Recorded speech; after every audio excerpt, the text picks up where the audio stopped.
नमस्कार, मैं Sonali Kulkarni crime petrol सतर्क के इस नए अध्याय में आपका स्वागत करती हूँ। राजनीति एक भंवर है जिसमें कौन कब डूबेगा कोई बता नहीं सकता। आज का हमारा केस भी एक ऐसा ही असाधारण केस है जिसे सॉल्व करना लगभग नामुमकिन था।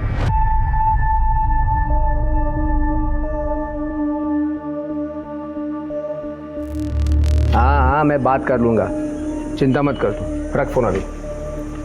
आओ।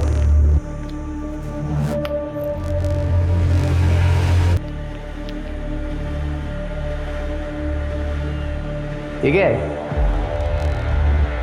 इतना हल्का क्यों है? भाऊ, आपको तो हालत पता है, कोई पैसे देने को तैयार ही नहीं है। तैयार नहीं है तो तैयार कर लो। तुम्हें रखा क्यों है मैंने? भाऊ, मैंने अपना पूरा जोर लगा के देख लिया है। ज़्यादा प्रेशर बनाएंगे तो जनता हाथ से निकल सकती है। अगला इलेक्शन भी भारी पड़ सकता है अपने को। एक काम कर ले, रत्ना के एरिया में जो वहां प्रेशर बना। लेकिन भाऊ, जितना कहता हूं उतना कर ले। ठीक है भाऊ। क्या? उन लोगों की इतनी हिम्मत? तो तुम लोगों ने रोका क्यों नहीं? चूड़ियां पहनी क्या तुम लोगों ने? तू रख, मैं देखता हूं।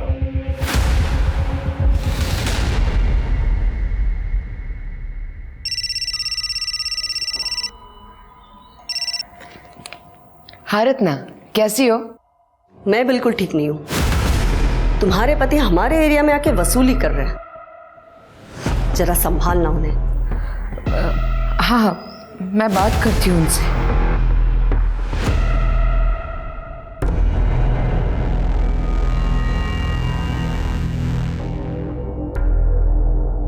क्या हुआ? कुछ प्रॉब्लम?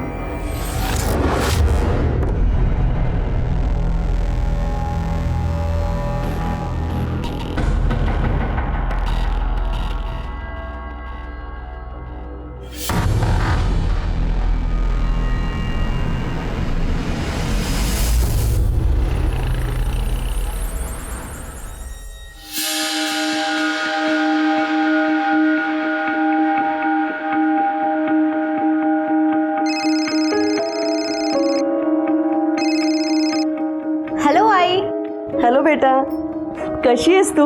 तुमने नया लैपटॉप फाइनल किया क्या? नए लैपटॉप की क्या जरूरत है आई? मैंने पुराना वाला रिपेयर करा लिया है। अरे बेटा, मैं ये चाहती हूँ कि मेरी बेटी सबसे बेस्ट चीजें यूज करे। क्या एक माँ का ऐसा सोचना गलत है? ओके बाबा, आपका इमोशनल ड्रामा। अच्छा सुनो, आपको जो चीज खुशी दे आप वो करो। और हाँ, मेरे लिए पूरन पोली बना के रखना। घर आते ही सबसे पहले मैं पूरन पोली खाऊंगी, वो भी आपके हाथ की। अरे ये मैं कैसे भूल सकती हूँ, पूरन पोली बन जाएगी, बस तू जल्दी आ जाना। I miss you. Miss you too I. Bye. जी बोलिए, क्या हालचाल? क्या शॉप ओनर को हफ्ते के लिए मारा? नहीं, चमन जी सुनिए, मैं इनकी तरफ से आपसे माफी मांगती हूँ। हाँ, मैं आज ही बात करती हूँ उनसे। जी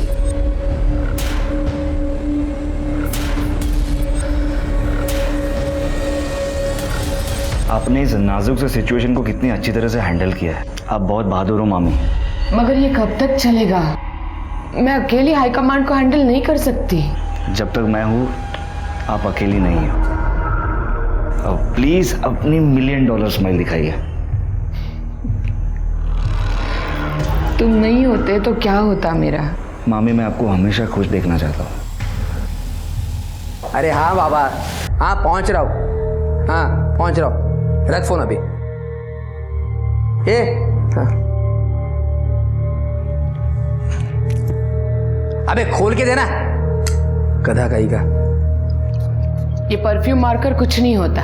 खुद का कैरेक्टर ऐसे बनाओ कि उससे खुशबू आए, फिर ये बदबू मिटाने के लिए ना इस परफ्यूम की जरूरत नहीं पड़ेगी। बहुत ज्यादा मुंह चल रहा है तेरा आजकल, क्या बात है? हाई कमांड नाराज है आपके तौर तरीकों से। मैं कॉर्पोरेटर हूँ यहाँ की, मेरे खिलाफ एक्शन लेने की बातें चल रही है। अच्छा, तू कॉर्पोरेटर है तो क्या मैं अपने आप को बदल दूं? तू जास्ती बोलिस ना तो जीव ढूंढ। क्या कर रहे हो? छोड़ो मामी को। देख आ गया तेरा रखवाला। चुप। याद रखना, तू कॉर्पोरेटर बनी है ना तो सिर्फ और सिर्फ मेरी वजह से। मैं यहाँ का नेता हूँ और तू एक कठपुतली है जो मेरे कमांड पर नाचती है। और रही बात तुम्हारे हाई कमांड की, तो उनको क्या बताना है वो मैं डिसाइड करूँगा। आज पहली बार मुझे ऐसा लगा कि मैं रमाकांत से शादी कर लेती ना तो अच्छा था। क्या बोली अपने लिमिट पे रहे। मुझे मेरी लिमिट पता है, शायद आप अपनी लिमिट भूल रहे हैं। और आपको क्या लगता है कि मुझे नहीं पता कि आप इस वक्त कहां जा रहे हो? तू अगर मेरा भांजा नहीं होता ना तो तेरे को यही का यही जिंदा गाड़ देता। अपने काम से काम रखने का, समझे क्या? बहू चलिए यहाँ से, उर्वशी आपकी राह देख रही है। हाँ, गाड़ी निकाल, आ रहा हूं मैं।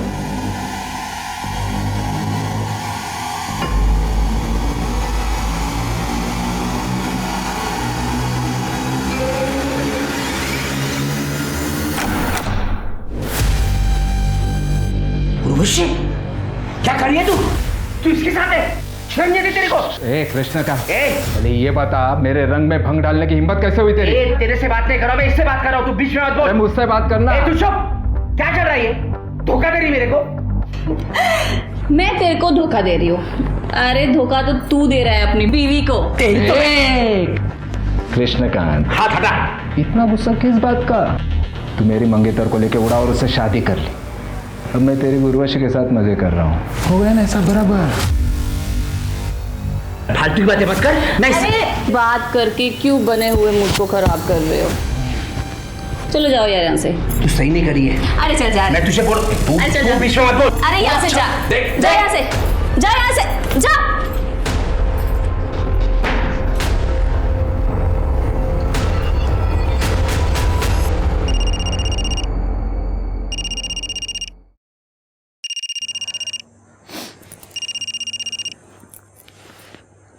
हेलो। हाँ मामी, आप ठीक तो है ना? हाँ मैं ठीक हूँ। तुम कैसे हो?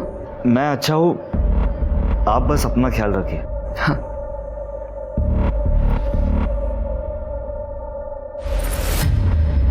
मामी की हालत ठीक नहीं है। मामा एक नंबर का दरिंदा है। तुझे क्या लगता है मुझे पता नहीं है? कृष्णा दादा ने हमारे खानदानी जमीन के साथ क्या कर लिया सबको पता है। तुझे पहले भी कहा था दूर रहे उनसे, पर तू है कि वहीं पड़ा रहता है। आई मैं पॉलिटिक्स में करियर बनाना चाहता हूँ, इसीलिए मामी की छत्र छाया में सब सीख रहा हूँ। तो किसी और को गुरु बना ले और मामी को ऐसी हालत में छोड़ दूँ? सपना के लिए तेरी इतनी परवाह तेरी परेशानी का कारण बन जाएगी एक दिन। देखो बेटा, तू शादी करके सेटल हो जा। कितनी लड़कियों के रिश्ते आ रहे हैं तेरे लिए। नहीं आई, मुझे भी कोई शादी होती नहीं है। अरे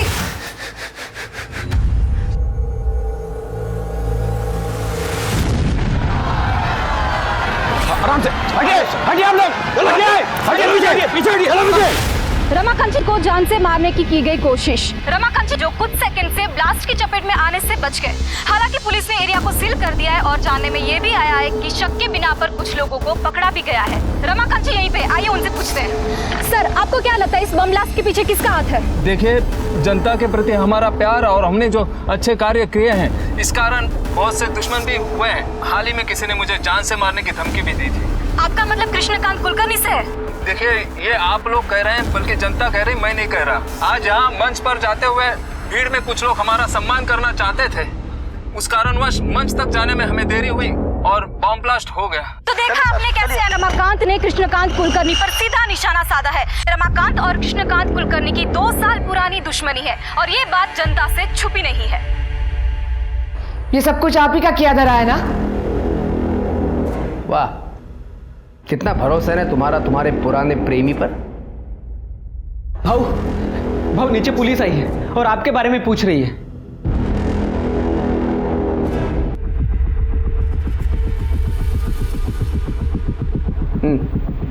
बताओ क्यों आए हो यहाँ पे? बॉम्ब ब्लास्ट में आपका हाथ है। क्या बकवास कर रहे हो इंस्पेक्टर? हरियाणा में बम बनाने वाले का हमारी गिरफ्त में है। बॉम्ब का ट्रिगर मिला है उसके पास से। थोड़ी सी मार खाई, आपका नाम लिया है। और आपने मान लिया हैं? रमाकांत की कॉन्स्टिट्यूएंसी उससे नाखुश है और इसीलिए सिंपैथी बटोरने के लिए उसने ये गेम खेला है। इतनी बात समझ में नहीं आ रही है? मुझे बता दें, यहाँ सिर्फ भाषण सुनने को मिलेगा। अच्छा, भाषण? क्या सबूत है तुम्हारे पास कि वो ब्लास्ट मैंने करवाया था? कोई फोन कॉल, पैसों का ट्रांजैक्शन? बस उस बॉम्ब बनाने वाले ने मेरा नाम ले लिया और आ गई मुंह उठाकर मुझे पकड़ने के लिए। आपको भी अच्छी तरह से पता है ये सारे काम कैश में होते हैं। जंगल राज जो ठहरा। जबान संभाल कर बात कर इंस्पेक्टर। सबूत लेकर आ और फिर बोल, नहीं तो ऐसी जगह पे ट्रांसफर कराऊंगा कि जंगल से बाहर नहीं आ पाएगा तू। निकल यहां से।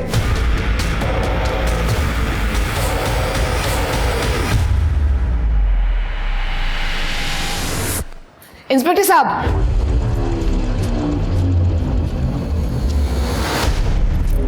I am sorry. देखिए, इस तरह का घमंड भरा बर्ताव हम रोज ही देखते हैं, लेकिन आप यहाँ की कॉर्पोरेटर हैं, ये आपकी इमेज के लिए अच्छा नहीं है। वैसे भी इनकी गुंडागर्दी के खिलाफ कई कंप्लेन है हमारे पास। ये इंस्पेक्टर, गुंडा हूं ना मैं तो कर ले अरेस्ट मुझे, है हिम्मत? अरे चमचे हो तुम लोग रमाकांत के। आओ, शांत रहो तुम्हें। आप लोग चले जाइए, मैं रिक्वेस्ट करती हूँ।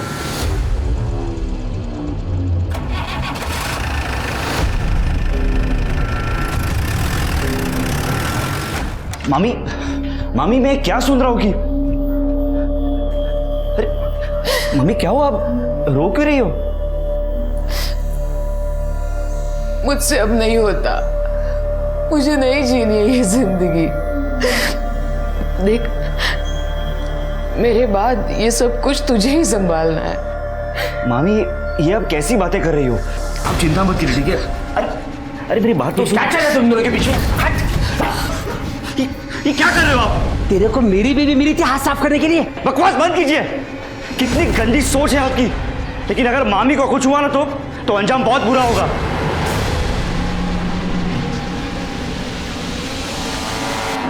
जिन लोगों ने बम ब्लास्ट करवाया था पुलिस ने तो उनको पकड़ लिया है, लेकिन मास्टरमाइंड अभी भी पकड़ा नहीं गया है। हर कोई तेरे मामा पे शक कर रहा है, वो भी बिना उसका नाम लिए। अच्छा है। पर मामा जी का कहना है कि ये ब्लास्ट उन्होंने नहीं करवाया। और रमाकांत जिंदा, इस बात का बहुत दुख है तुझे। कहीं इस ब्लास्ट में तेरा तो कोई लेना देना नहीं है ना? तुझे जो बोलना है बोल भाई। पर एक बात है भाई, कृष्णा का कुलकर्णी, उसकी गुंडागर्दी, घमंड, ये सब खत्म करने का बड़ा मन कर रहा है। तो अगर दोस्त ना होता तो आज तक ये काम मैं कर चुका होता। अगर मामा ने मामी के साथ गलत बर्ताव करना बंद नहीं किया ना तो एक दिन उसे मैं ही मार दूंगा।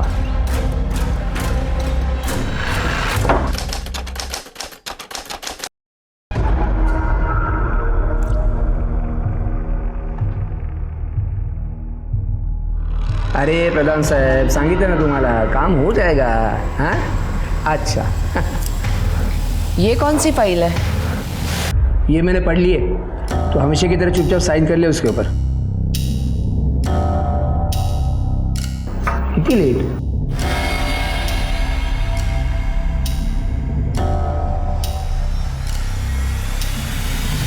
क्या काम है? वो मैडम को सम्मानित करना था। हाँ, मैडम अंदर।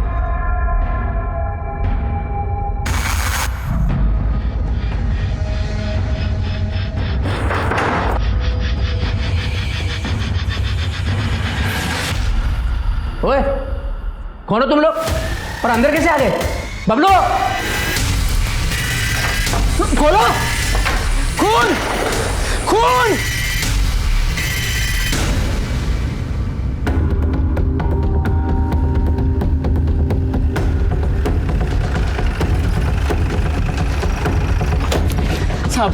साहब अंदर गोली चली है साहब। साहब दरवाजा बंद है, दरवाजा बंद है। तोड़ो से, जरा चेक करो। सर, ये तो मर चुके हैं। सर ये जिंदा है। खड़े, एम्बुलेंस को फोन करो। सर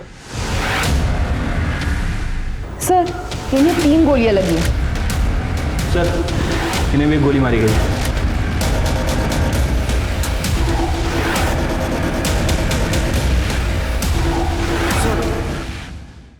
हाँ सर ये देखिए 4 बुलेट सेल्स। इन्हें एविडेंस बैग में डालो और जरा आसपास चेक करो। जी सर।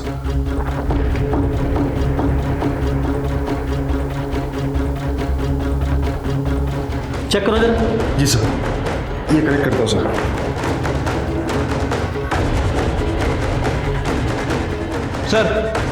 सर मुझे लगता है कि ये शूट आउट कृष्णकांत जी के लिए हुआ था, लेकिन सपना जी शिकार हो गई।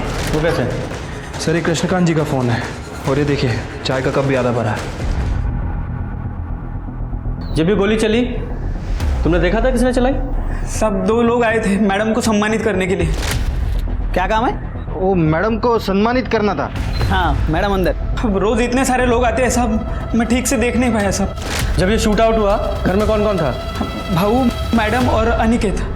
अनिकेत कहाँ है वो? साहब उनका फ़ोन ट्राई कर रहा हूँ लेकिन लग ही नहीं रहा है। शिरके, जब ये शूट आउट हुआ ये अनिकेत यहीं पर था लेकिन अभी गायब है। हमें एक बुलेट शेल वहां पे मिला। शिरके, ऐसा लगता है कि वो 5वीं गोली उस अनिकेत को लगी है और वो भी वहां। उसके बाद वो अनिकेत वहां से भागा और उसके पीछे पीछे शूटर्स भी। और ये मुझे केस पॉलिटिकल राइवलरी का लग रहा है। इनका सबसे बड़ा पॉलिटिकल राइवल वो रमाकांत है। सर रमाकांत से पूछताछ करनी पड़ेगी।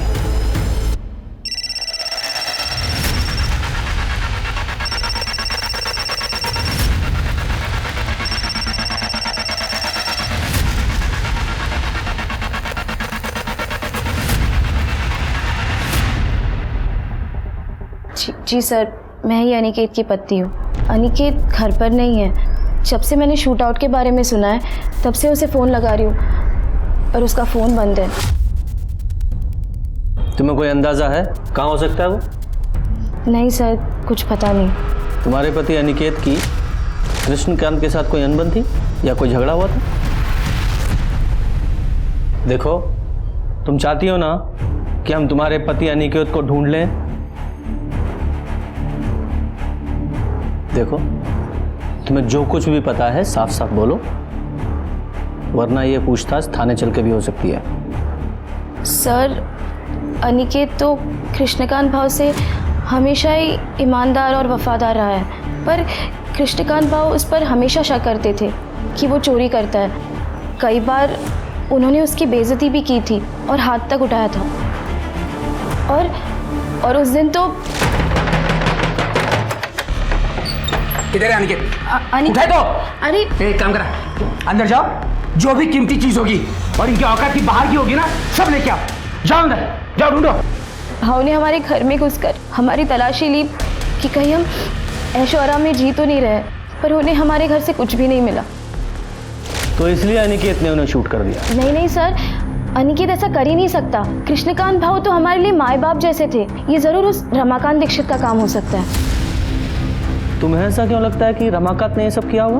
क्योंकि सर 11 साल पहले सपना जी ने रमाकांत जी से शादी तोड़कर कृष्णकांत भाव से शादी कर ली थी और ये खबर सब जगह पर फैल चुकी थी और इसी वजह से रमाकांत जी की बहुत बेइज्जती हुई थी। रमाकांत जी, सपना ने आपको धोखा देकर कृष्णकांत से शादी कर ली थी, तो आपने बदला लेने के लिए पूरी फैमिली पे शूट आउट ही करा दिया। ये क्या बोल रहे हैं इंस्पेक्टर साहब? क्या आपको लगता है मैं 11 साल रुकता इस शूट आउट के लिए? सपना को उसके कर्मों का फल मिला है, मुझे धोखा देने की सजा। खैर आप वो छोड़िए, मुझे ये बताइए कृष्णकांत के क्या हाल है? काफी सीरियस है।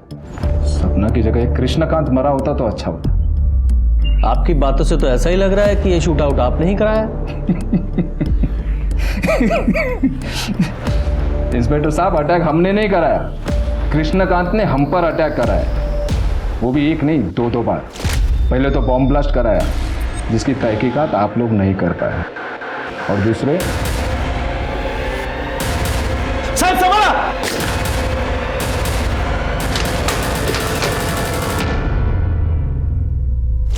तो फिर आपने कृष्णकांत के खिलाफ इस शूट आउट की कंप्लेंट क्यों नहीं कराई? कोई फायदा होता क्या?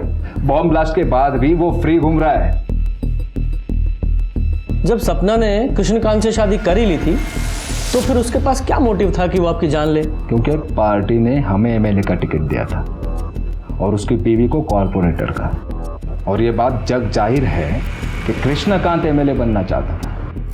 देखिए इंस्पेक्टर साहब, आप आपका और मेरा वक्त बर्बाद कर रहे हैं। बेहतर होगा कि आप जाके उस रत्ना और उसका वो भाई मनोज, उससे बात करें। रत्ना, मनोज, उन दोनों का इससे क्या कनेक्शन है? देखिए, हमने आपको बात बताकर सोशल ड्यूटी निभाई है। अब उनका क्या कनेक्शन है, कैसा है, कहां से है, ये ढूंढना आपका काम है। नमस्ते। ठीक है स्वाति, इस रमाकांत के कॉल रिकॉर्ड्स निकालो। हो सकता है इसी ने सुपारी दी हो। और चल के इस रत्ना और मनोज, उससे पूछताछ करते हैं। Excuse me sir. हेलो। अच्छा, इस उर्वशी का एड्रेस भेजो। सर, ये रमाकांत और कृष्णकांत के बीच सिर्फ सपना कॉमन कड़ी नहीं थी, और एक लड़की है उर्वशी, जो दोनों के बीच कॉमन है, और इसी लड़की के वजह से दोनों के बीच लड़ाई हुई थी। उर्वशी, रमाकांत के लिए तुमने कृष्णकांत से अपने नाजायज रिश्ते खत्म कर लिए थे, जिस बात से नाराज होकर कृष्णकांत ने तुम्हें सबक सिखाने की धमकी दी थी। इससे पहले वो कुछ कर पाता, तुमने कृष्णकांत को मारने का ही प्लान बना लिया। सर, मुझे तो बहुत पहले आपके पास आ जाना चाहिए था, सपना और कृष्णकांत के खिलाफ रिपोर्ट लिखवाने के लिए। कृष्णकांत तो ठीक है, लेकिन सपना के खिलाफ क्यों? सर, सपना कुछ दिन पहले मेरे घर पे आई थी। मेरे पति से दूर रह, समझी? चल, मैं तो दूर रहूंगी, पर वो घुटनों के बल मेरे पीछे पीछे आएगा। पता है क्यों? क्योंकि तू ठंडी है रे। एक बाजारू औरत के अलावा तू कुछ भी नहीं है। चल, मान लिया, कुछ भी नहीं। और तू तो कॉर्पोरेटर है, पर तब भी तुझसे तेरा पति कंट्रोल नहीं होता ना। तेरी सस्ती खूबसूरती को ऐसा बिगाड़ दूंगा कोई भिखारी भी नहीं पूछेगा, समझी? सर, उसने मुझे बाजारू कहा, बल्कि पूरा शहर जानता है कि सपना और रघुवीर के बीच में क्या चल रहा है। इस उर्वशी के कॉल रिकॉर्ड्स निकालो। ये कितना भी रोध हो ले, इसके पास भी मोटिव तो है। सर, और इस रघुवीर की डिटेल्स निकालो। अगर ये उर्वशी सच बोल रही है तो शूट आउट की टारगेट सपना थी। पर सानिकेत का कुछ पता चला? नहीं सर। नहीं सर। ठीक है, शाम तक रिपोर्ट भेज दीजिए। सर, सपना जी की पीएम रिपोर्ट आ गई है सर। सर, उनकी मौत 3 गोली और इंटरनल ट्रोमा की वजह से हुई है, और उनकी बॉडी में जो बुलेट्स हैं और क्राइम स्पॉट पर जो बुलेट शेल मिले थे, दोनों की बैलिस्टिक रिपोर्ट मैच होती है। सर, हॉस्पिटल, क्लिनिक्स सब जगह चेक किया। अनिकेत के घर पे भी नजर रखी हुई है, लेकिन उसका कुछ पता नहीं लगा। अच्छा, किसी हॉस्पिटल में भी नहीं है? कहीं ऐसा तो नहीं है अनिकेत को गोली लगी ही ना हो? है? तुमने अनिकेत का फोन ट्रैकिंग पे डाला? सर, उसका फोन सपना जी के घर से 2 गली छोड़ के ही बंद हो गया था। सर, सपना जी के घर पर काम करने वाला बबलू रघुवीर के बारे में कुछ बात करना चाहता है। साहब, मैंने मेरे आंखों से देखा था साहब। आप बहुत बहादुर हो मामी। मगर ये कब तक चलेगा? जब तक मैं हूं ना, आप अकेली नहीं। अब प्लीज अपनी $1 मिलियन स्माइल दिखाइए। तुम नहीं होते तो मेरा क्या होता? कृष्णकांत भाऊ को पहले से ही दोनों पे शक था, इसलिए भाऊ ने मुझे उन दोनों पे नजर रखने के लिए कहा था। लेकिन एक दिन भाऊ ने दोनों को पकड़ ही लिया। तेरे को मेरी बीवी मिली थी हाथ साफ करने के लिए। मामी को कुछ हुआ ना तो अंजाम बहुत बुरा होगा। तो तुम्हारे कहने का मतलब ये है कि रघुवीर ने कृष्णकांत और सपना पे गोली चलवाई? हाँ, हो सकता है साहब। लेकिन ये रघुवीर सपना पे गोली क्यों चलवाएगा? वो तो उससे प्यार करता था ना।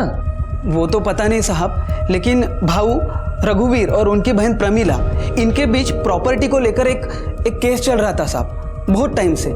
शायद हो सकता है रघुवीर ने इसी बात का बदला लिया। आप ये कैसी बातें कर रहे हो? मामी और मेरे बीच में अफेयर और जायदाद के लिए उन दोनों का खून? आप लोग ऐसी मनगढ़ंत कहानियां कहां से बनाते हैं? तो तुम्हारा कहना यह है कि तुम्हारे मन में अपनी मामी सपना के लिए कोई प्यार नहीं था? हमारा रिश्ता वही था जो एक मामी और एक भांजे का होता है। माँ समान थी वो मेरी। ठीक है, मान लेते हो तुम्हारी बात। तुम हमेशा अपनी मामी सपना के साथ रहते थे 24 घंटे, लेकिन जिस दिन शूट आउट हुआ 12 तारीख को, ठीक उसी दिन गायब हो गए। क्यों? वो उस दिन मेरी तबीयत खराब थी। मैंने रघुवीर से कहा था मुझे डॉक्टर के पास ले जाए। जब हम घर वापस लौटे तो पता चला कि सपना के ऊपर हमला हुआ है। हमने सुना है आपका अपने भाई के साथ कुछ झगड़ा चल रहा है। वो हमारे पिताजी ने गुजर जाने के पहले जायदाद का बंटवारा नहीं किया था और कृष्णा दादा भी धीरे धीरे मेरे हिस्से की जायदाद भी हड़पने लगे थे। तभी तो हमने उन पे कोर्ट में केस भी डाला हुआ है। आपने अपने भाई के खिलाफ कोर्ट में केस डाला हुआ है, फिर भी आपका बेटा उसके यहाँ काम करता है। क्यों? मैंने कितनी बार कहा इससे कि कृष्णा को छोड़ दे, लेकिन ये सुनता ही नहीं मेरा। आपने इसे इसलिए वहाँ रखा है क्योंकि हमेशा तुम्हारे भाई के पास रहे और जैसे ही मौका मिले उसे रास्ते से हटा दे। ये क्या कह रहे हैं आप? वो मेरे दादा हैं और अगर यही करना होता तो इतने साल हम कोर्ट कचहरी क्यों करते? और तो अब ऐसा हो गया कि उस ज़मीन से भी कोई लगाव नहीं रहा हमारा। बस मेरा दादा बच जाए।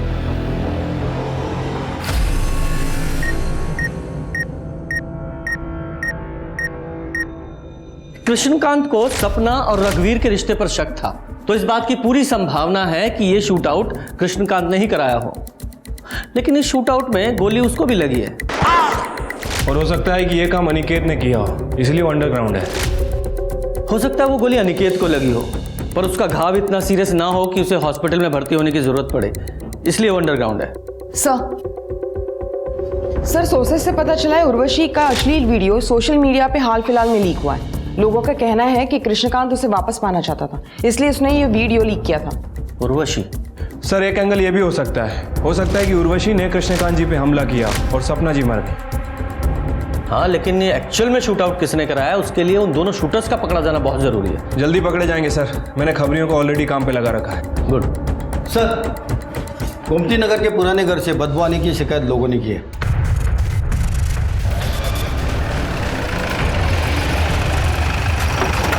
साहब मैंने फोन किया था आपको, यहाँ से बहुत दिनों से बदबू आ रही है। दरवाजा बंद है सर। तोड़ो दरवाजा, जरा चेक करो, देखो। सर बॉडी चेक करो।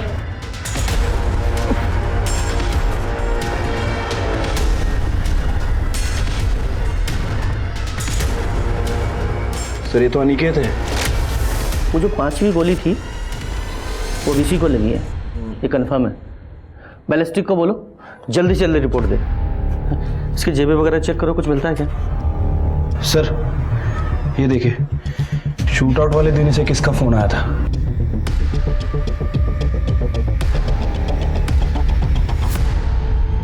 ये देखिए मामा जी, शिफ्ट प्लस कंट्रोल प्लस 4 और आप स्क्रीन का स्क्रीनशॉट ले सकते हो, कई सारे ऐप भी डाउनलोड कर सकते हैं। अरे वाह, ये तो बढ़िया है।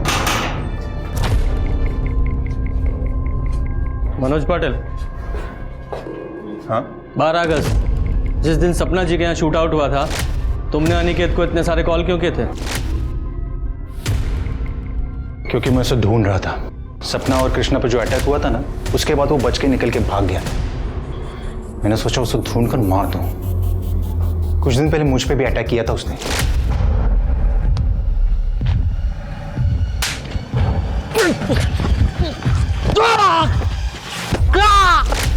मामा, आप किसी को मारना चाहते थे? ये अनिकेत ने तुम पर अटैक क्यों किया था? उसकी हाई कमांड में कंप्लेंट कर दी थी मैंने। हमारे एरिया में आके हफ्ता वसूल कर रहा था वो। तुम्हारा एरिया? हफ्ता वसूली? कैसे पॉलिटिशियन है आप लोग? मतलब जनता की सेवा करने के बजाय हफ्ता वसूलते हैं। इसका मतलब सपना के कत्ल में तेरा हाथ था?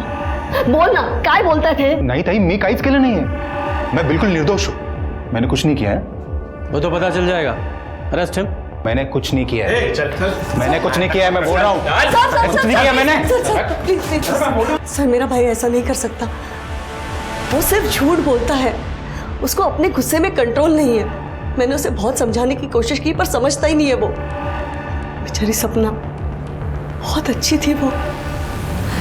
सर मैंने तो मनोज के बारे में उससे बात भी की थी। मनोज बहुत झूठ बोलता है, बात बात पे गुस्सा करता है। उसे समझना चाहिए ना, मेरे बाद सब उसी को तो संभालना है। हाँ मैं समझती हूँ, लेकिन सोल्यूशन क्या है इसका? वो तो आपकी एक बात नहीं सुनता। तुम रघुवीर से बात करो ना, वो दोनों अच्छे दोस्त हैं, शायद वो रघुवीर की बात मान जाए। ठीक है।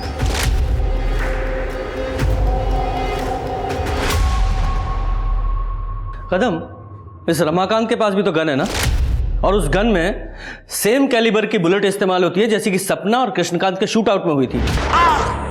और इस रमाकांत के पास स्ट्रॉन्ग मोटिव भी है। जी सर, रमाकांत ने उसकी गन बैलिस्टिक एग्जामिनेशन के लिए दी है। वैसे देख के लगता तो नहीं कि वो गन हाल फिलहाल में यूज हुई होगी। बैलिस्टिक के बाद पिक्चर क्लियर हो जाएगी। सर मुझे मनोज पे शक है, मनोज का भी हाथ हो सकता है शूटआउट में।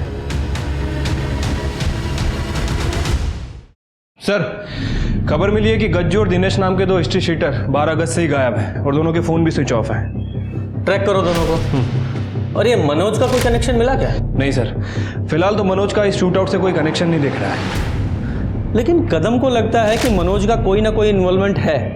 फिर भी तुम खोदना जारी रखो। ठीक है सर। सर, अनिकेत की बैलिस्टिक और पोस्टमार्टम रिपोर्ट के हिसाब से मौत का कारण एक्सेसिव ब्लड लॉस है, जो बुलेट लगने की वजह से हुई। और रिपोर्ट के हिसाब से अनिकेत, सपना और कृष्णकांत को जो गोली लगी है वो सेम गन से चली। इसका मतलब सर वो 5वीं गोली अनिकेत को ही लगी थी और घायल हालत में वो उस पुराने घर में गया और कमजोरी की वजह से घर से बाहर नहीं आ पाया और उसकी मौत हो गई। करेक्ट। बबलू ने तो शूटआउट में कुछ देखा नहीं था। ये कृष्णकांत को एक बार होश आ जाए तो पता चले कि एक्चुअल में क्या हुआ था।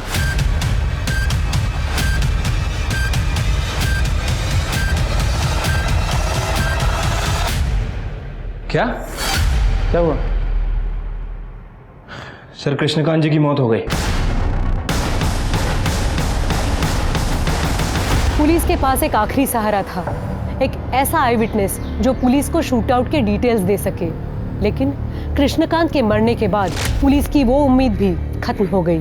किसी और सस्पेक्ट से भी पुलिस को कोई पुख्ता जानकारी हाथ नहीं लगी। कहते हैं विक्टिम की आत्मा न्याय के लिए पुकारती है और कभी-कभी ये आवाज़ दुनिया तक पहुंच भी जाती है। 1 साल बाद इस केस के बारे में कुछ ऐसा ही हुआ।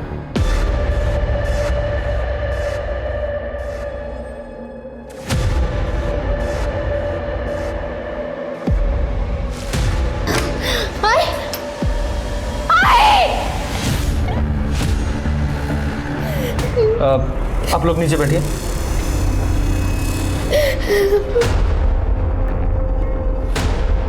बॉडी को पोस्टमार्टम के लिए भेजो। सर,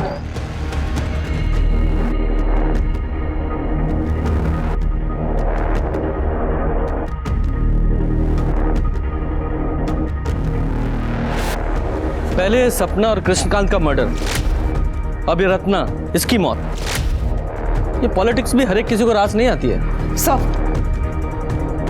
सर, ये सुसाइड नोट मिला ऊपर। पढ़ो। मनोज का नाम कृष्णकांत और सपना की मर्डर में आ जाने के बाद से एएसआई कदम ने हमारा जीना मुश्किल कर दिया था। क्या नाम लिखा? एएसआई कदम। आगे पढ़ो। वो हमसे अक्सर पैसे वसूलता था। मेरी बेटी अंजलि 2 दिन पहले ही शहर से लौटी थी। आज जब उसने मेरी अंजलि को देखा तो वो बहक गया और उसने अंजलि का रेप कर दिया। मैं कुछ नहीं कर सकी। मैं अब अपनी बेटी से कभी नजरें नहीं मिला पाऊंगी, इसलिए मैं अपनी जिंदगी खत्म कर रही हूँ। रत्ना देशपांडे। खत्म। अंजलि, संभालो अपने आप को। तुम्हारे साथ जो कुछ हुआ है वो हमें बता दो। मनोज, तुम्हें कुछ पता है? मैं तो काम से सतारा गया था, तो फिर मैं वापस लौटा तो देखा टाइगर। अंजलि, देखो, जो भी तुम्हारे साथ या तुम्हारी मम्मी के साथ हुआ उसे हम बदल तो नहीं सकते, लेकिन इतना ज़रूर करेंगे कि जिसने भी ये सब कुछ किया है उस कल्प्रिट को सज़ा ज़रूर मिले। लेकिन उसके लिए तुम्हें सब कुछ बताना पड़ेगा, प्लीज़।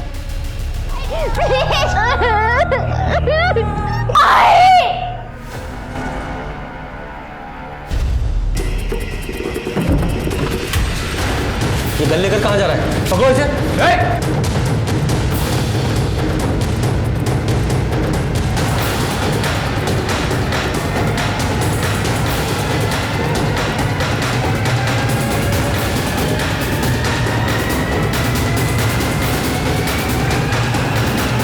कभी दे बच्ची है वो। मार दूंगा तेरे को। नहीं नहीं मनोज मनोज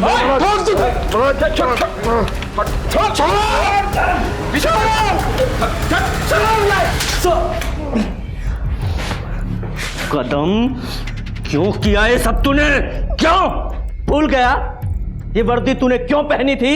सिर्फ तूने अपना ही सर नीचा नहीं किया है, पूरे डिपार्टमेंट की नाक कटाई है। सर मुझे फंसाया जा रहा है सर। ना ही मैंने वो रत्ना को ब्लैकमेल किया है, ना ही उसकी बेटी को हाथ लगा। झूठ मत बोल। 16 साल हो गए मुझे पुलिस की सर्विस में। गुनहगार की आंखों में देखकर बता दूंगा कि गुनहगार है या बेगुनाह। और तेरे मामले में सबूत का इंतजार कर रहा हूं, फिर तेरी चार्जशीट फाइल करूंगा। सोचने वाली बात यह है कि रत्ना कदम को पैसे देने के लिए कैसे तैयार हो गई। इसका मतलब साफ है कि इस कदम के पास मनोज के खिलाफ कोई ना कोई पुख्ता सबूत जरूर है। तो ये कदम हमें नहीं बता रहा है। शिर्के, अपने खबरों को एक्टिवेट करो और पता करो कि कदम के पास ऐसा क्या सबूत है। उसने कहीं ना कहीं जरूर कुछ उगला होगा।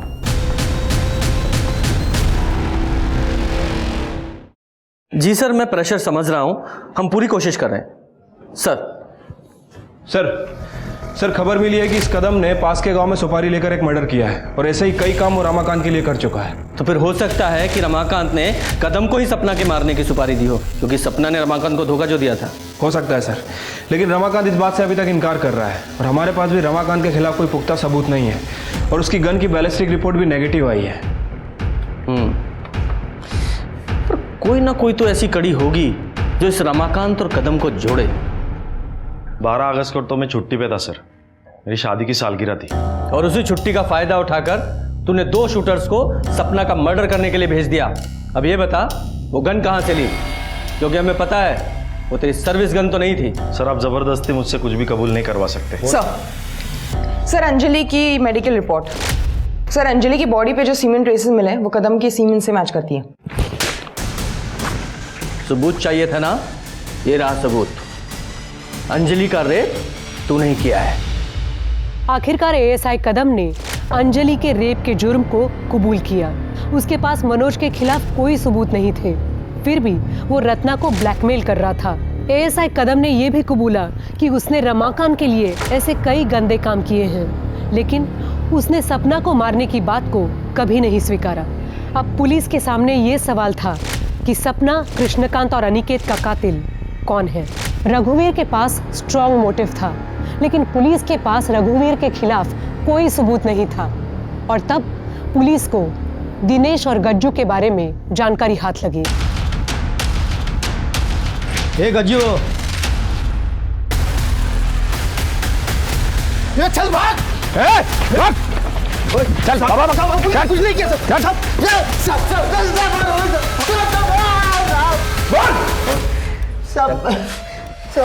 साहब वो मनोज ने अपन को पैसा दिया था साहब, तो गन खरीदने के लिए, ताकि अपन सपना को ठोक सके साहब। सपना को मरवाने की मुझे भी सुपारी मिली थी, इसलिए मैंने दिनेश को और कज्जू को काम पे लगा दिया। किसने दी थी सुपारी? मैंने दी थी सुपारी मनोज को, क्योंकि मैं नहीं चाहती थी कि एक 40 साल की शादीशुदा औरत मेरे जवान बच्चे पर डोरी डाले और उसकी जिंदगी बर्बाद कर दे। मामी थैंक यू सो मच, आपने तो मेरे सर पे से बोझ हल्का कर दिया। Love you for that. Krishna दादा इस बारे में मुझे अंदेशा देते थे जब भी मिलते थे। जवान बेटे को ज्यादा दिन तक कुंवारा नहीं रखना चाहिए, नहीं तो वो सांड की तरह दूसरों की फसल उखाड़ना शुरू कर देता है। सांड को खूंटे से बांध लो, जल्द से जल्द। तभी मैंने सोच लिया था कि ये कहानी खत्म मैं करूंगी, पर कृष्णा दादा को मारने का मेरा कोई इरादा नहीं था। इनके खिलाफ चार्जशीट बनाओ।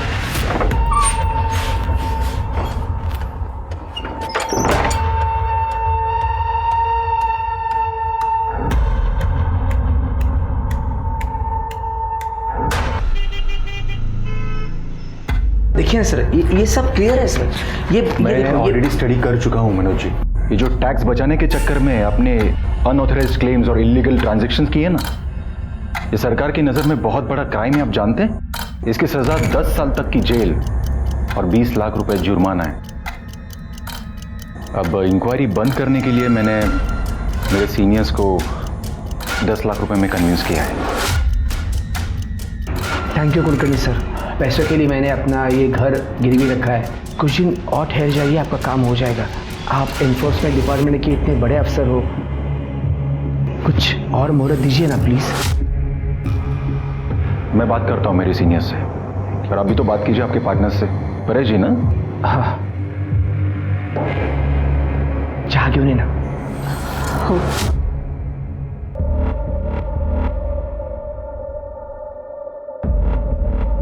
मनोज जी,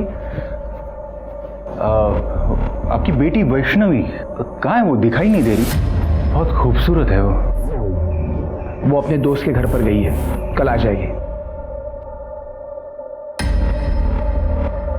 सॉरी टू से मनोज जी, पर आपको बिजनेस करना नहीं आता। याद रखिए, प्रॉफिट और लॉस के बीच में, बिल्कुल बीच में, एक बहुत ही थिन लाइन होती है जिसे कॉम्प्रोमाइज कहते हैं। खैर, आपकी ये चाय तो मैं बाद में पी लूंगा। Thank you.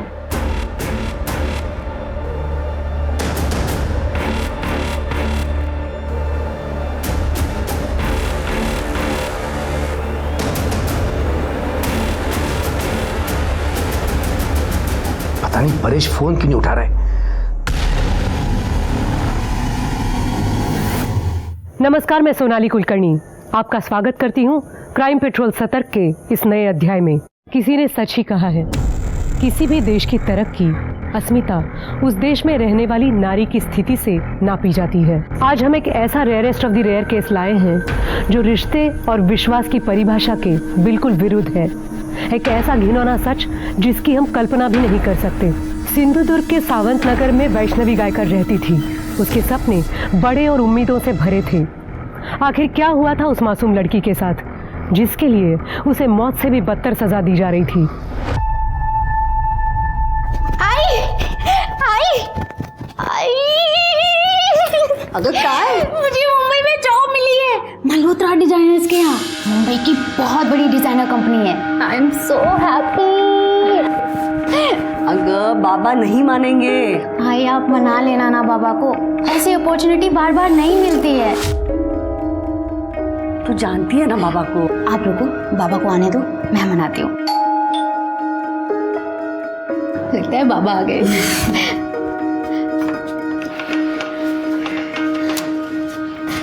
हाँ हाँ, आज भेज देंगे आज। नमस्कार। Thank you.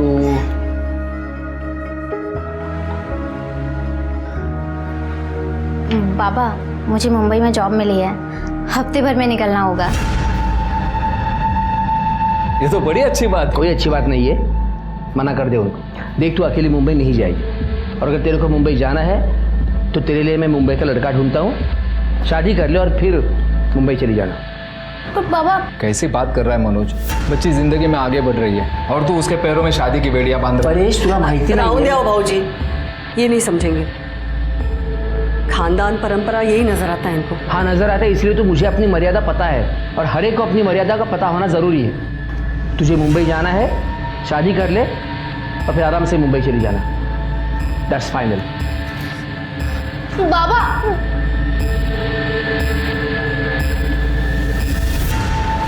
तुम्हें कल ही मेरे बाबा से शादी की बात करने के लिए आना होगा। कल? इतना जल्दी? वक्त नहीं है हमारे पास। बाबा, मेरी शादी कहीं और तय कर दें, इससे बेहतर है तुम ही आ जाओ शादी की बात करने। अरे वैष्णवी, मुझे कोई प्रॉब्लम है ही नहीं, बस सिर्फ दादा को मनाना पड़ेगा। तुम मेरे लिए इतना नहीं कर सकते? ये भी कोई पूछने की बात है? तुम्हारे लिए तो अपनी जान भी हाजिर है।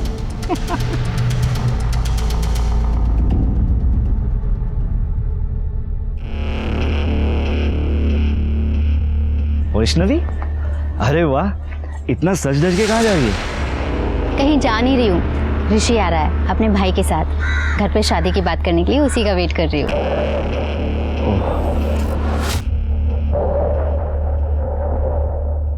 यार विपिन, हम दोनों ना दोस्त हैं, एक ही कॉलोनी में रहते हैं। ये प्यार व्यार के चक्कर में ना हमारी दोस्ती मत खराब कर। हाँ हाँ, ज़्यादा लेक्चर मत दे। All the best.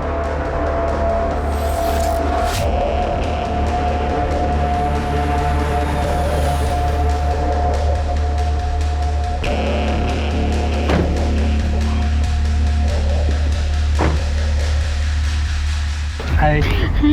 लेट तो नहीं हुआ मैं? नहीं नहीं नहीं, चलिए अंदर चलिए।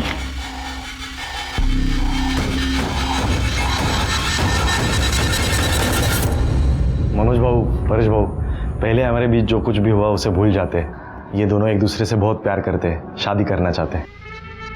वैसे मेरा भाई ग्रेजुएट है, एड एजेंसी में काम करता है, अच्छा खासा कमा लेता है। खुश रखेगा आपके बेटी को। सीधा साधा है मेरा भाई। सीधा साधा? तो तुम्हारा ये सीधा साधा भाई पड़ोस में रहने वाली कॉलगर्ल योगिता के पास क्या कर रहा था? हरीश, क्या बोल रहे तुम? क्या बोल रहे हो काका? दिखाता हूँ। ये कौन है? तू ही है ना? देख ले, तुम्हारा सज्जन भाई। बगा।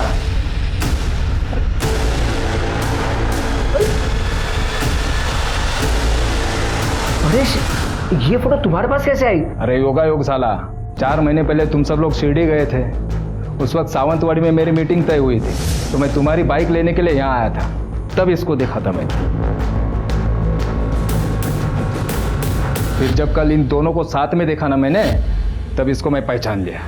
आज सुबह उस योगिता के पास मैं गया था, उसी ने ये फोटो मुझे दी है। सुन, एक लड़का है ऋषि कोलवनकर, क्या तू जानती है उसे?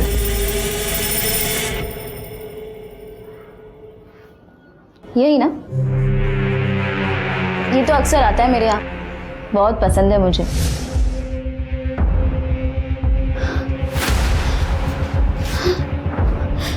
वैष्णवी, वैष्णवी मेरी बात सुनो। जा। अरे निकाल। वैष्णवी तू निकलेगा या मैं निकालूं यहाँ से तुझे? वैष्णवी, वैष्णवी शांत हो जाओ। देखो गुस्से से बात बिगड़ जाएगी। बात आगे बढ़ानी नहीं है बाबा। ए, सुना ना तूने? अब कुछ बचा नहीं है। ए अक्षय, इधर आ। बड़ा गुणगान गा रहा था ना इसका, तो सुन, रिश्तेदारी बराबर वालों में होती है, भिखारियों के साथ नहीं। बहुत ज्यादा बोल रहा है तू। जान से मार दूंगा मैं तुझे, याद रख। मुझे जान से मारेगा? शांत हो बाबा, शांत हो। दादा, दादा, दादा, दादा सॉरी, ये सब मेरी वजह से। रुक इधर ही रुक। तू रह गटर में, वहीं की पैदाइश है ना तेरी। परेश काका बिल्कुल सही कहते हैं, मेल जोल हमेशा बराबरी वालों में होता है। चल तू निकल। तेरी तो नहीं बात, छोड़ूंगा नहीं इसे। चुपचाप दादा, बैठ, गाड़ी में बैठ।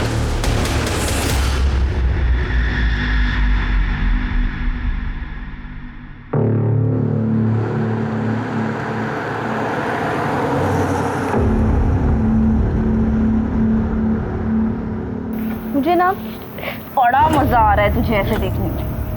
वैसे तेरे हिस्से का आधा प्यार तो तेरा आशिक मुझे कर ही चुका है, अब तू और मैं बराबर।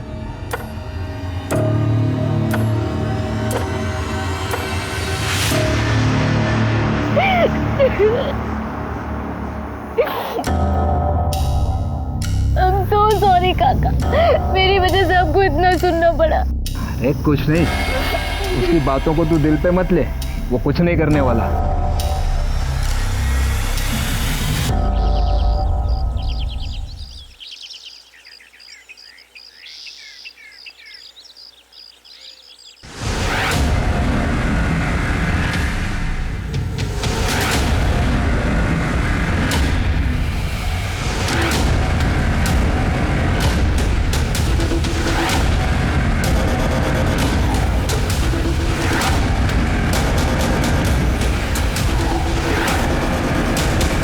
शिर्के, जरा चेक करो, और तुम लोग जरा आसपास चेक करो, कुछ मिलता है क्या? सर, इसके सर पे काफी गहरी चोट है, बॉडी पे और कहीं कोई स्ट्रगल का निशान नहीं है। Mobile, wallet, sir PAN card, Aadhaar card, Paresh Parchure, इसकी कंपनी का विजिटिंग कार्ड भी मिला है, विश्वास प्राइवेट लिमिटेड, और इसके पार्टनर का नाम भी लिखा है, मनोज गायकर। और वॉलेट में कुछ पैसे भी हैं। वॉलेट में पैसे भी हैं, फ़ोन भी है, मतलब चोरी का मामला तो नहीं है? सर वही बात तो समझ नहीं आ रही है, लेकिन सर एक चीज़ तो कंफर्म है कि इसका मर्डर कहीं और हुआ है और उसको यहाँ लाके डंप किया गया है। हाँ हो सकता है, क्योंकि ज़मीन पर इतना खून भी नहीं बिखरा है। शिरके, फॉरेंसिक को बुलाओ और इसकी फैमिली को इन्फॉर्म करो। ठीक है सर। स्वाति, एम्बुलेंस को फ़ोन करो, बॉडी को पोस्टमार्टम के लिए भेजो। सर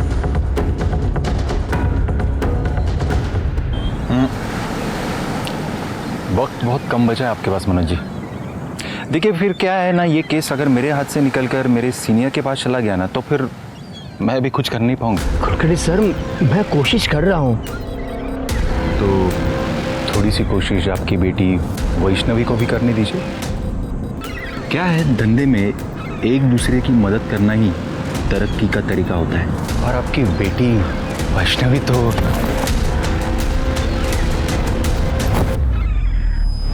ये गलती दोबारा मत करना, वरना 10 लाख के 20 लाख देने पड़ेंगे। क्या क्या परेश का खून हो गया? अरे देवा, कैसे? परेश जी को आप कैसे जानते थे? अरे सर, वो मेरे भाई जैसा था।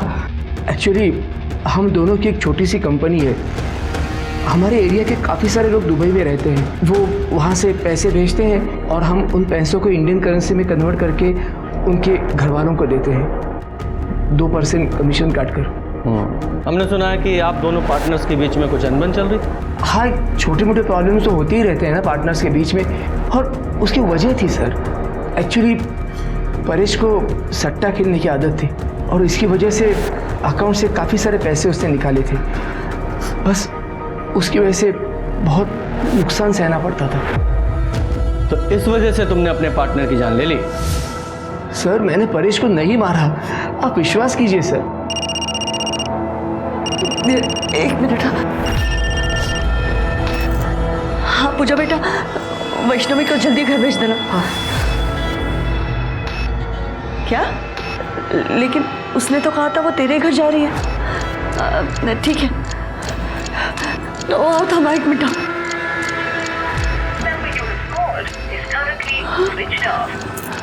काय झालं सांगशील का? वैष्णवी पूजा के घर में नहीं गई। तो वैष्णवी को फोन लगाओ ना।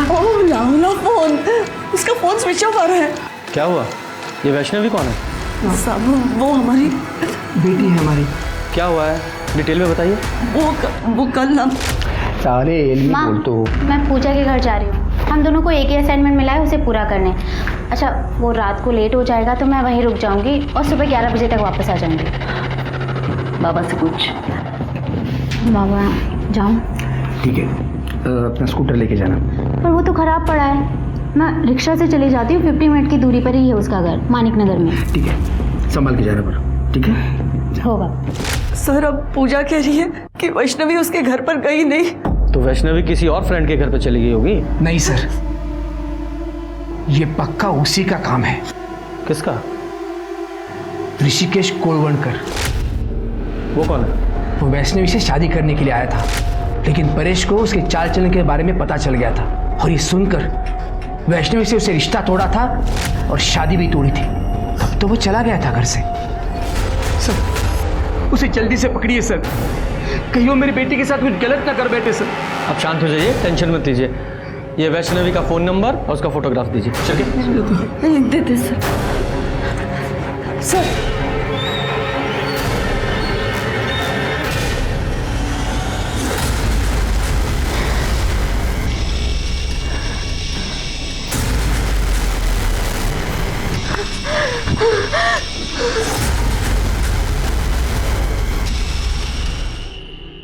शिरके, इनकी कंपनी के अकाउंट्स, सारे बिजनेस रिकॉर्ड, सारे फोन्स, उनकी लोकेशन सब चेक करो। देखो, बिजनेस में कोई किसी का सगा नहीं होता, सब एक दूसरे से फायदे के लिए मतलब रखते हैं। इन दोनों की पूरी करनी चाहिए मुझे। ठीक है सर। वैसे इस वैष्णवी के केस का क्या करना है? आप कहें तो उस ऋषि को उठा लूँ? हाँ उठाओ, लेकिन मुझे लगता है कि ये दोनों मियाँ बीवी झूठ बोल रहे हैं। झूठ बोल रहा है। एक तरफ तो कह रहे हैं कि इनकी बेटी वैष्णवी अपनी किसी पूजा नाम की फ्रेंड के साथ असाइनमेंट करने के लिए गई थी, और दूसरी तरफ ये भी बोल रहे हैं कि उसे ऋषि ने गायब किया है। अब ये बताओ, इनकी बेटी वैष्णवी खुद घर पे बोल के गई थी वो अपनी किसी फ्रेंड के साथ सारी रात रुकने के लिए जा रही है। क्यों? इसका एक ही मतलब निकलता है कि वो अपनी मर्जी से ऋषि के साथ भागी है। हो सकता है सर।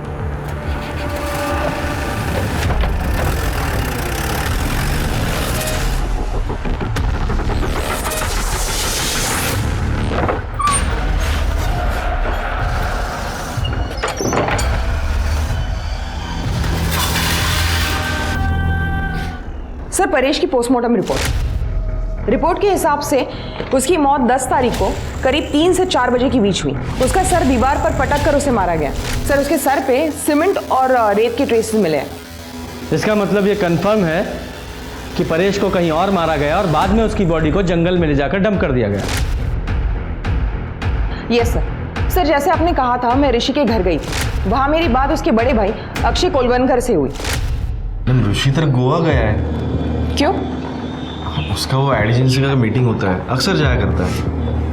क्या हुआ मैडम, इतनी पूछताछ क्यों हो रही है? वैष्णवी अपने घर नहीं गई है 2 दिन से। वैसे मेरे भाई का उसके साथ कोई बातचीत नहीं होती है, हमारा कोई वास्ता नहीं है उनसे। ऋषि का नंबर दो। हाँ, 9821। सर, मैंने उसे कॉल किया था, लेकिन उसका फोन स्विच ऑफ है। शायद आपका शक सही है, ऋषि और वैष्णवी साथ में भागे हैं। इस ऋषि का फोन सर्विलेंस पे डालो। अगर ये गोवा कंपनी के काम से गया होता तो उसका फोन स्विच ऑफ क्यों होता?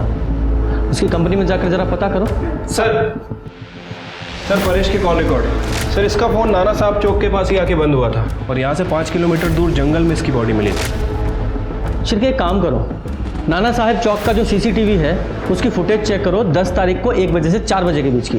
देखो उस सीसीटीवी फुटेज में परेश के साथ कोई और दिखाई देता है क्या? ठीक है सर। सर, एक और बात, ये परेश और मनोज की विश्वास प्राइवेट लिमिटेड के बैंक स्टेटमेंट। सर, कमाल की बात है कि इस कंपनी में 4 महीने से कोई भी ट्रांजेक्शन नहीं हुआ, और जब मैंने इस कंपनी के रेगुलर कस्टमर से बात की तो उन्होंने भी इस कंपनी के बारे में कुछ अजीब बात नहीं कही। लेकिन जब मैंने रिकॉर्ड चेक किए तो सर पता चला कि मनोज और परेश के खिलाफ आदर्श नगर पुलिस स्टेशन में फ्रॉड का केस फाइल हुआ था। किसने फाइल किया था? सर, अक्षय ने, ऋषि का बड़ा भाई। और सर, ये अक्षय एक 3 स्टार होटल में एडमिन में काम करता है।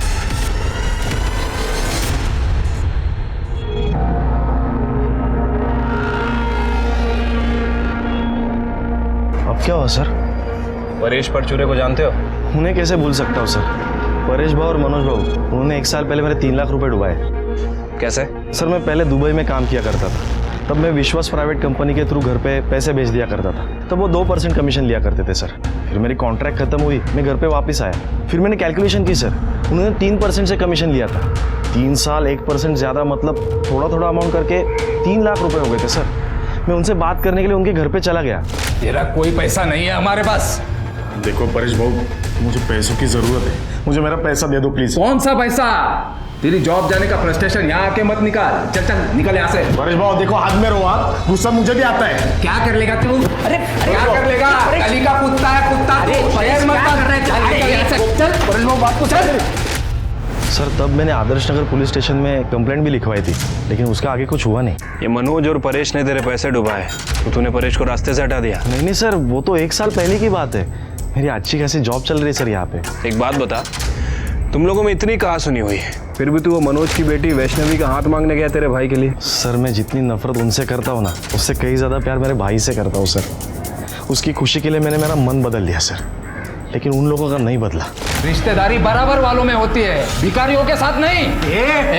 बहुत ज्यादा बोल रहा है तू, मैं जान से मार दूंगा देखो। मतलब तेरे भाई के पास भी मर्डर करने का मोटिव है? सर नहीं सर, वो तो उसने उस दिन गुस्से में बोल दिया था, वो ऐसा नहीं कर सकता, वो तो बहुत सीधा साधा है। ये तेरा सीधा साधा भाई लड़की को लेके भागा है, मालूम है ना तुझे? नहीं सर, ऐसा नहीं हो सकता, वो गोवा गया, मैंने मैडम को बताया ना। गोवा गया तो फोन क्यों बंद है उसका? पता नहीं सर, शायद कोई नेटवर्क की प्रॉब्लम हो सकती है ना सर। उससे कोई कांटेक्ट होती है ना तो मैं खुद आपको कांटेक्ट करता हूँ, मैं सबसे पहले आपको बोलूँगा। भूलना मत, समझा?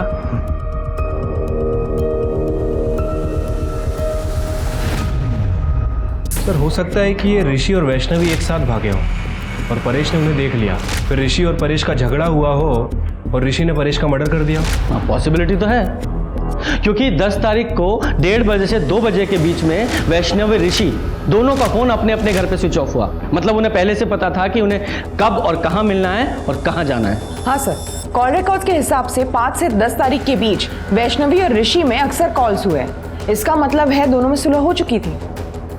शिरके, एक काम करो, ऋषि और वैष्णवी के फोटोग्राफ्स आसपास के सभी पुलिस स्टेशन में सर्कुलेट करो। बोलो जहां भी दिखे तुरंत अरेस्ट करें। ठीक है सर।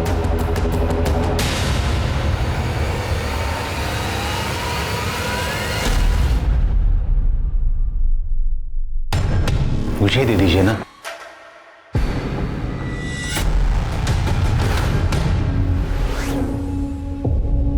वाह, खूबसूरती की तारीफ ना हो ना तो तौहीन हो जाती है। सुजाता, ऊपर जाओ।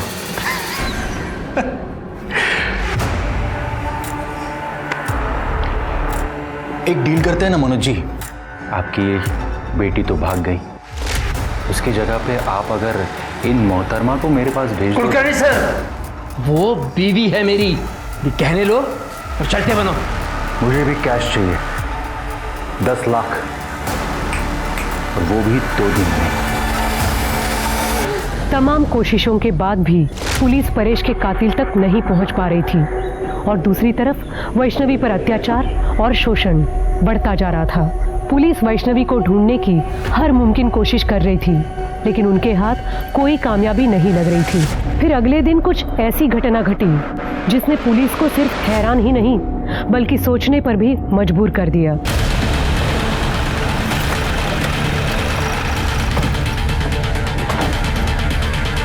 सर, मैंने ही आपको फ़ोन किया था। यहाँ से स्टेशन जाने के लिए शॉर्टकट है, तो मैंने वहाँ पर एक लाश देखी, इसलिए सर आपको फ़ोन किया। किधर है सर? यहाँ पर है। करने जरा आसपास चेक करो। सर, ये तो वैष्णवी है।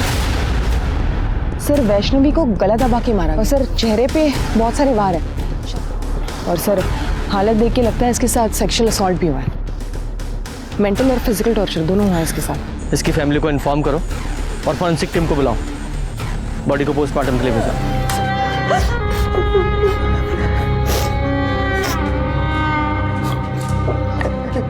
सर, वो विपिन हमारे एरिया में ही रहता है। मेरी वैष्णवी ने उसके प्यार को कभी एक्सेप्ट नहीं किया, फिर वो उसका पीछा करने लगा और एक दिन मेरी और ऋषि की अब बात नहीं होती। देख वैष्णवी, मैं अभी तुझसे बहुत प्यार करता हूँ, एक बार सोच ले। विपिन, मुझे रिश्तों में मिलावट अच्छी नहीं लगती। हम दोस्त हैं और हमेशा रहेंगे। क्या दोस्त दोस्त दोस्त? थक गया हो तेरा दोस्त बनकर। तो आपने पुलिस में कंप्लेन क्यों नहीं की? उस दिन के बाद उसने उसका पीछा करना बंद कर दिया। हमको लगा वो सुधर गया। यही गलती करते हैं मैडम हम लोग। क्राइम की शुरुआत यहीं से होती है। आपको उसके खिलाफ कंप्लेन करनी चाहिए थी। खैर, कहाँ मिलेगा ये विपिन? वैष्णवी को क्यों मारा? साहब, मैं उसे क्यों मारूंगा? मैं तो उससे प्यार करता था। उस पर रेप करने की कोशिश करता और बोला प्यार करता था। सर, उस दिन मैं नशे में था। नशे में था तो कुछ भी करेगा, हैं? देख, सीधे सीधे बोल वरना डंडा डाल के उगलवाऊंगा। सर, मैं सच बोल रहा हूँ। तू ऐसा नहीं बोलेगा। कर दे, अंदर डालो इसे। सर, मेरी बात तो सुनो सर। सर, मैंने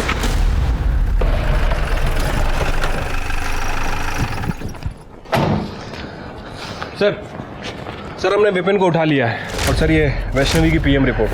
सर, इसके हिसाब से उसकी मौत 14 तारीख को रात 2 बजे से 3 बजे के बीच में हुई है। गला घोटने की वजह से उसकी मौत हुई है सर। और सर रिपोर्ट में ये भी मेंशन है कि उसके साथ लगातार 4-5 दिन से सेक्सुअल एक्टिविटीज़ हो रही थी, लेकिन कहीं कोई सीमन सैंपल नहीं मिला है। एकदम जानवर है ये। जिसने भी वैष्णवी को मारा है उसके मन में वैष्णवी के खिलाफ बहुत गुस्सा भरा होगा। Sir, Azad Nagar police station record के हिसाब से वैष्णवी और सुजाता ने योगिता नाम के कॉल गर्ल के खिलाफ कंप्लेन लिखवाई थी। क्या कंप्लेन लिखाई थी? सर, रेसिडेंशियल एरिया में ये योगिता जिस्म फरोशी का बिजनेस करती थी। 2-3 बार पहले भी ये योगिता वुमेन ट्रैफिकिंग के लिए अरेस्ट हुई है। बुलाओ इस योगिता को। सर, वो वैष्णवी और सुजाता ने मेरी झूठी कंप्लेन की थी। मैं कोई धंधा वंदा नहीं करती सर। अच्छा, बेवकूफ समझाया मैं। पुलिस बिना वजह किसी को अरेस्ट नहीं करती, समझी? हमें क्यों लेकर चल? हमें बैठ।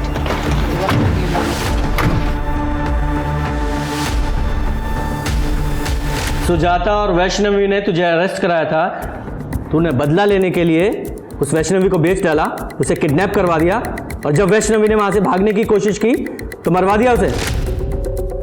सर वो धंधा मैं पहले ही करती थी, अब मैंने वो सब छोड़ दिया है, और वैष्णवी को मैंने नहीं मारा है सर। जब तक ये केस सॉल्व नहीं हो जाता शहर छोड़कर नहीं जाएगी। ठीक है सर। जाओ। स्वाति, नजर रखना इस पर।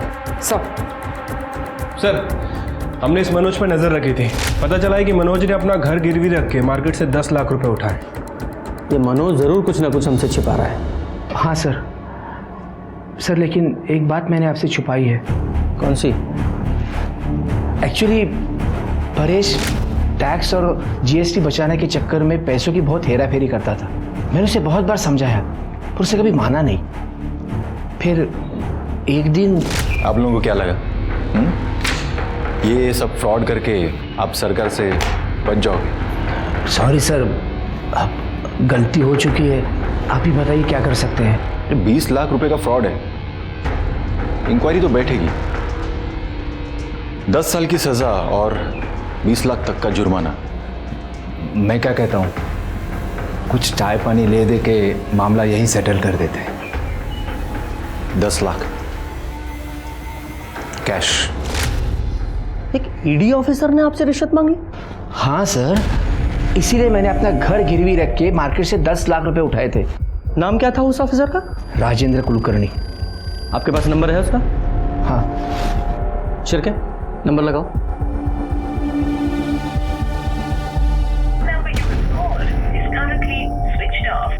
सर इसका फोन बंद आ रहा है। आजकल ईडी में शार्दुल दलवी है ना, उन्हें फोन लगाओ और इस राजेंद्र के बारे में पता करो। ठीक है सर। और मनोज जी, आपको पता है ना रिश्वत देना और लेना दोनों अपराध हैं? मुझे पता है सर, लेकिन मैं बहुत डर गया था। बाबा मैं मार्केट जाके आती हूँ। हाँ संभालो जा।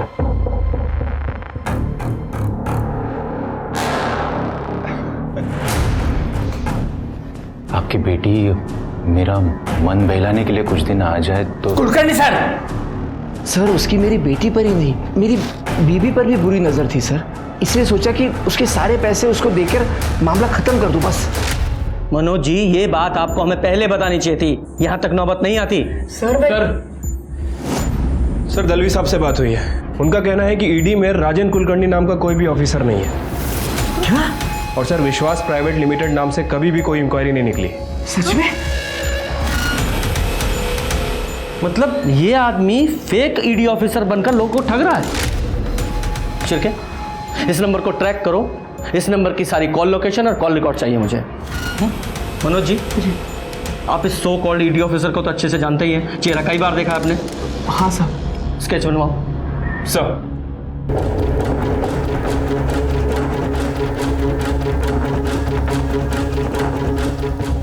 सर उस ऑफिसर का फ़ोन अभी तक स्विच ऑफ है सर, और मैंने उसके कॉल रिकॉर्ड चेक किए हैं। उसने सिर्फ और सिर्फ मनोज जी को ही फ़ोन किया था। और एक और बात सर, उसके फ़ोन की लोकेशन कभी कभी योगिता के घर के आसपास की थी। योगिता, ये मनोज जी की नेबर ना? Right sir. सर इनके ब्रीफिंग से ये स्केच बनाया है। यही है वो राजेंद्र कुलकर्णी।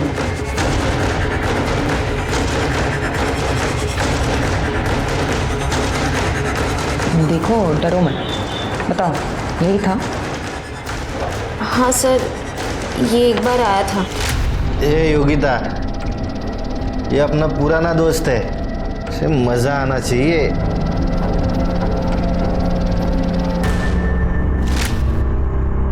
इसने कुछ बताया अपने बारे में?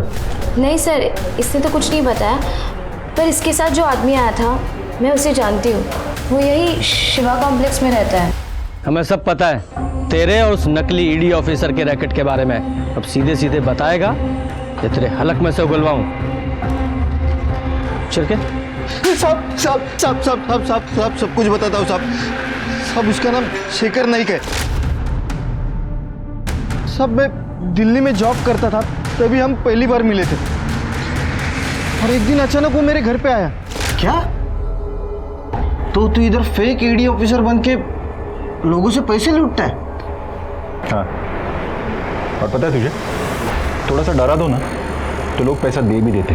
दिल्ली की पुलिस है ना, कुत्ते की तरह ढूंढ रही मुझे, पर मैं हूं ना, उनके नाक के नीचे से भाग आया हूं। और फिर तुम दोनों ने यहाँ आकर ठगी करना शुरू कर दिया? नहीं सर, कसम से सर, मैंने ऐसा कुछ नहीं किया सर। सर बस मेरी इतनी गलती हो गई कि मैंने उसको अपने घर में रहने दिया। सर ना वो मेरे घर में रहता और ना ही वो ऋषि से मिलता। ऋषि कोलवनकर? हाँ सर। पता नहीं यार, उस योगिता ने मेरी फोटो उस परेश को क्यों दी? जी करता है उसे जान से मार दूं। तेरे को पता है, उस परेश और उस मनोज जी के कंपनी ने मेरे दादा के 3 लाख रुपए खाए। क्या? हाँ। कौन सी कंपनी रे? कैसे पैसे? अरे मेरा अक्षय दादा पहले दुबई में हुआ करता था ना, वो वहां से पैसे बेचता था इन लोगों को। ये लोग इन्वेस्टमेंट करते थे, कर दिया घपला। और जब वापस मांगने गया तो बोला कुछ नहीं मिलेगा, इनके पास कुछ भी नहीं है। और तभी शेखर के दिमाग में मनोज और परेश को लूटने का प्लान आया और उसने उनके कंपनी में फ्रॉड बताकर उनसे 10 लाख रुपए की मांग की सर। कहाँ है तेरा वो शेखर? सर वो मुंबई गया हुआ है, कल लौटेगा। खड़े लेके जाओ इसे। हाँ साहब, सच में मैंने कुछ नहीं किया साहब, साहब कसम से। शिरके, अगर लोमड़ी का शिकार करना है तो उसे बोटी डालनी पड़ेगी। मनोज जी को फोन लगाओ और उनसे कहो कि शेखर मतलब राजेंद्र का अगर उन्हें फोन आए तो उससे कहें कि पैसे रेडी है। ठीक है सर। हाँ कुलकर्णी सर। पैसे का बंदोबस्त हो गया? हाँ बंदोबस्त हो गया है, आप आ जाइए पैसा लेने के लिए। नहीं, पैसा तुम लेके आओगे कल शाम 4 बजे बीच रिसोर्ट।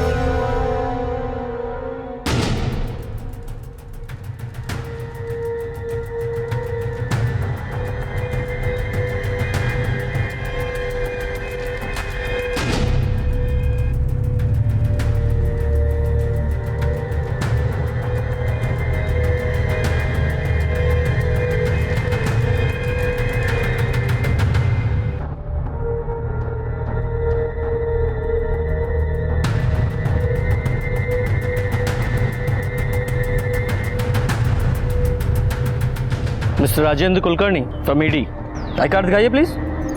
हाँ।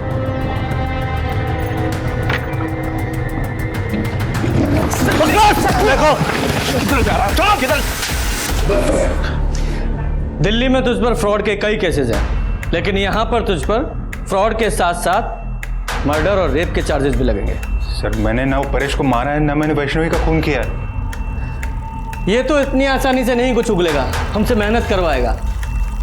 तू ही बता दे, तू तो इसके साथ प्लान में शामिल था ना? सर मैं तो किसी भी प्लान में नहीं था सर। वो वैष्णवी को मैं जानता भी नहीं है सर। वो तो ऋषि के साथ भागने वाली थी सर। भाई मैंने वैष्णवी को मना लिया है। भाई कब है शादी? नहीं ना यार, यही तो प्रॉब्लम है, उसके घर वाले नहीं मान रहे। लेकिन अक्षय दादा ने बोला है कि तुमको भाग के शादी करनी चाहिए, और इसके लिए हम लोग परसों भाग रहे हैं। अक्षय दादा हमारे रहने का वगैरह सब बंदोबस्त कर रहा है। ऋषि की तुमसे कब बात हुई थी? सर वो कुछ 8 तारीख को। और 8 तारीख को ऋषि ने तुमसे कहा था कि वो 10 तारीख को वैष्णवी के साथ भागने वाला है। हाँ सर। वैष्णवी के साथ साथ 10 तारीख को वो परेश भी गायब हुआ था। शिरके, इस अक्षय ने हमसे झूठ बोला है कि ऋषि गोवा गया हुआ है। इस अक्षय पर नजर रखो, क्योंकि उसका झूठ सबूत के साथ उसके सामने रखेंगे।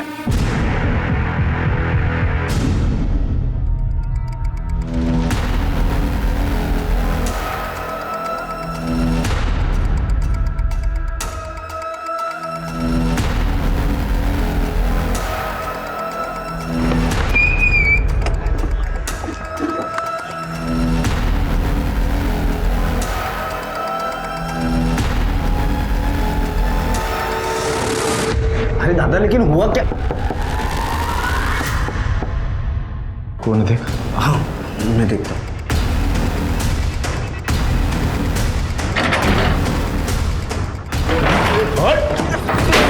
अरे साहब पकड़ो। दादा, दादा अरे साहब, क्यों? तुम दोनों ने मारा है ना वैष्णवी और परेश को? बोल, वैष्णवी को मारा? क्या बोल रहे हो सब? दादा आपने तो बोला हम लोग दोनों कल मुंबई जा रहे हैं ना? और आपकी उससे बात भी हुई है, वैष्णवी कल यहाँ आ रही है ना दादा? झूठ बोला है तेरे भाई ने तुझसे। 10 तारीख को वैष्णवी तुझसे मिलने के लिए निकली थी, फिर वापस घर नहीं पहुंची और सीधे 14 तारीख को हमें उसकी लाश मिली। 4 दिन तक उसके साथ ब्रूटली रेप किया गया। और पता है किसने किया? किसने? तेरे सगे भाई ने। और सच बता, शुरू से गुस्सा आ गया था मुझे। मेरे पैसे डुबाए, मेरा और मेरे भाई का अपमान किया। अब इसको 8 तारीख को फोन आया उस वैष्णवी का, उसने बोला कि फिर अपनाएगी इसे। तब मैंने प्लान बनाया। ऋषि, तुम यहाँ से सीधा वर्तक नगर के लिए निकलना। मैं वैष्णवी को उसके घर से पिकअप करता हूँ और वर्तक नगर में छोड़ता हूँ। वहाँ से तुम दोनों मुंबई के लिए निकलना, लेकिन ध्यान से अपना फ़ोन स्विच ऑफ कर लेना, दोनों भी, ताकि तुम लोगों तक कोई पहुँच ना पाए। मैं पूजा के घर जा रही हूँ। हम दोनों को एक ही असाइनमेंट मिला है, उसे पूरा करने।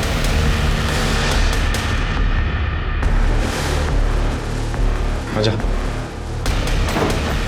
सुन, अब जब तक मैं ना बोलूँ यहाँ से बाहर नहीं निकलना, ठीक है? बैठे, मैं वैष्णवी को लेके आता हूँ, ठीक है?